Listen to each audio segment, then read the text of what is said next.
स्वामी समर्थ महाराजांचे बोधवचन आपण सर्वांनी भक्तांनी ऐकले पाहिजे. कोणत्याही आलेल्या वाईट वेळेला निघून जाते, पण जाताना चांगल्या लोकांचे खरे रूप दाखवून जाते. त्यामुळे कपडे कितीही साफ आणि चकाचक असले तरी वाईट आणि मळालेले चारित्र्य लपून राहू शकत नाही. त्यामुळे जीवनात प्रत्येक माणसाची कदर करायला शिका, कारण मनुष्य जन्म पुन्हा पुन्हा मिळत नाही. या जन्मातील माणसे पुन्हा भेटतील सुद्धा नसतात. त्यामुळे प्रत्येकाशी प्रेमाने वागले पाहिजे.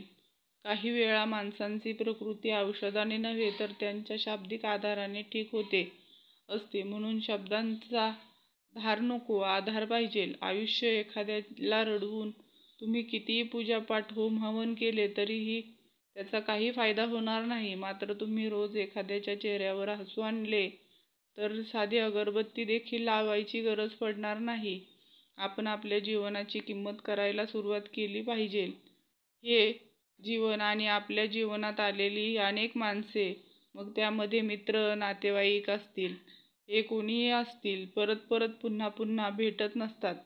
म्हणून आपण आपल्या जीवनात प्रत्येक वेळेचे आणि प्रत्येक माणसाची किंमत करायला शिकले पाहिजे आणि त्यांना जपून ठेवून पुढे जायला पाहिजे. माहिती आवडली तर सबस्क्राईब करून बाजूचे घंटीचे बटन नक्की दाबा, जेणेकरून पुढील येणाऱ्या व्हिडिओची माहिती तुम्हाला लगेचच मिळेल. इंस्टावर, फेसबुकवर फॉलो करा. हे सगळं फ्री आहे. धन्यवाद. राधे राधे. जय गुरुदेव. श्री गुरुदेव. हे स्वामी समर्थ महाराज सांगितले आहे की आपण स्वामी समर्थ महाराज माऊली नेहमी सांगतात की आपण सुखाचे झाड जेव्हा दुसऱ्याच्या दारात लावतो तेव्हा त्या झाडाची फळे आपल्या अंगणात पडत असतात. खरे आहे, तेव्हा आपण निस्वार्थ मनाने दुसऱ्यांना मदत करत असतो, त्यांना संकटात धावून जात असतो, तेव्हा त्यांना पुण्य स्वामी महाराज आपल्याला देत असतात. आपण निश्चितपणे स्वामी समर्थांनी दिलेल्या शिकवणीप्रमाणे वागणार आहोत, ज्यामुळे आपले आयुष्य, आपले जीवन सुखी होणार आहे आणि स्वामीमय देखील होणार आहे. मित्रांनो, प्रत्येकाच्या जीवनामध्ये पैशाची कमतरता कधी भासू नये असे वाटत असते व त्यासाठी तो कष्ट, भरपूर मेहनत घेत असतो, परंतु काही वेळेस त्या प्रयत्नांना अपयश प्राप्त होते. प्रत्येकाला आपल्या जवळ भरपूर पैसे, सुख असतात. आपल्या घरातील प्रत्येक व्यक्तीजवळ कशाची कमतरता भासू नये असे यासाठी कायम पडेल ते कष्ट करण्याची ताकद देखील असते. परंतु खूप सारे कष्ट करून देखील त्यांना त्यांच्या जीवनामध्ये पैसा अपुरा पडतो. बरेच जण अनेक देवतांचे व्रत करीत असतात, जेणेकरून आपल्या जीवनात कशाची कमतरता राहू नये आणि आपण एक श्रीमंत व्यक्ती बनून, परंतु एवढे सगळे पूजापाठ, उपवास तसेच मेहनत घेऊन देखील आपण गरीब राहतो. म्हणजेच आपण पैसा, सुख अपुरे पडते. मग अशा वेळेस आपण कोणते उपाय करावेत, कोणते व्रत करत नाही, आपण हतबल होऊन जातो. परंतु मित्रांनो, आपण अपयश का येते या पाठीमागची तुम्ही कधी कारण जाणून घेण्याचा प्रयत्न केला आहात का? तर आपण अशा काही चुका करता त्यामुळे आपण प्रत्येक कामात अपयशी ठरतो. श्रीमंत आपण कधी होत नाही. मित्रांनो, आज मी अशाच काही व्यक्ती तुम्हाला सांगणार आहे की व्यक्ती तितक्या कष्ट घेतात व देव केला तरी व्यक्ती श्रीमंत होत नाहीत.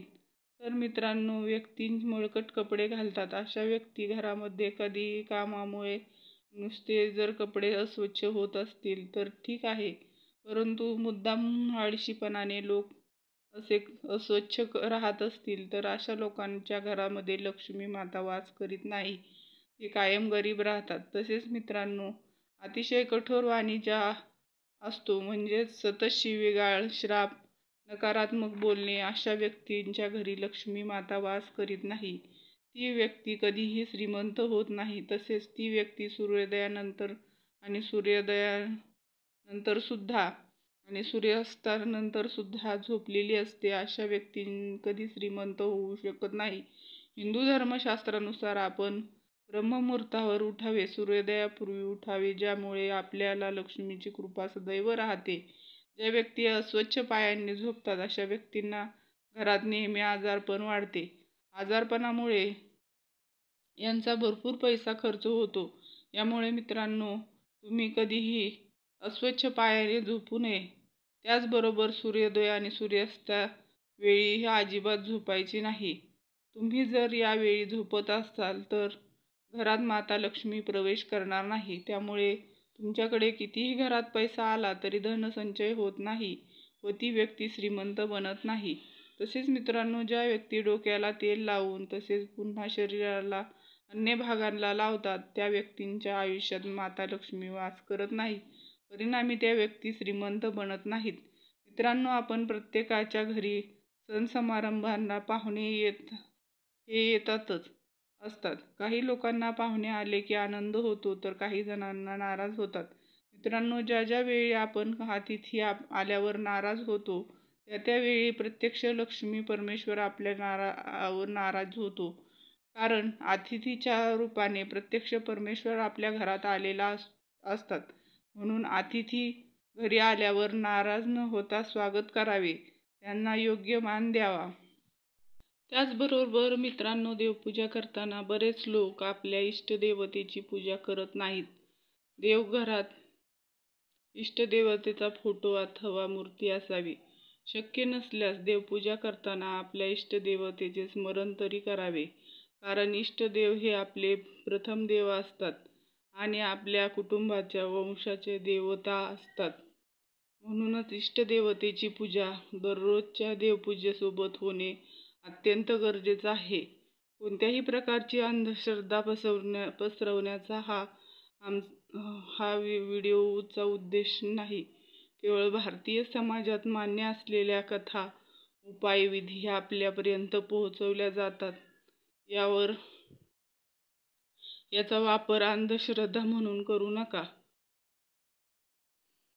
माहिती आवडली असेल तर चॅनलला सबस्क्राईब करून बाजूचं घंटीचं बटन नक्की दाबा. आपले मित्रमैत्रिणी, नातेवाईक यांच्यात व्हिडिओ जास्तीत जास्त शेअर करा आणि इंस्टावर, फेसबुकवर फॉलो देखील करा. हे सगळं फ्री आहे. श्री गुरुदेव. राधे राधे. धन्यवाद.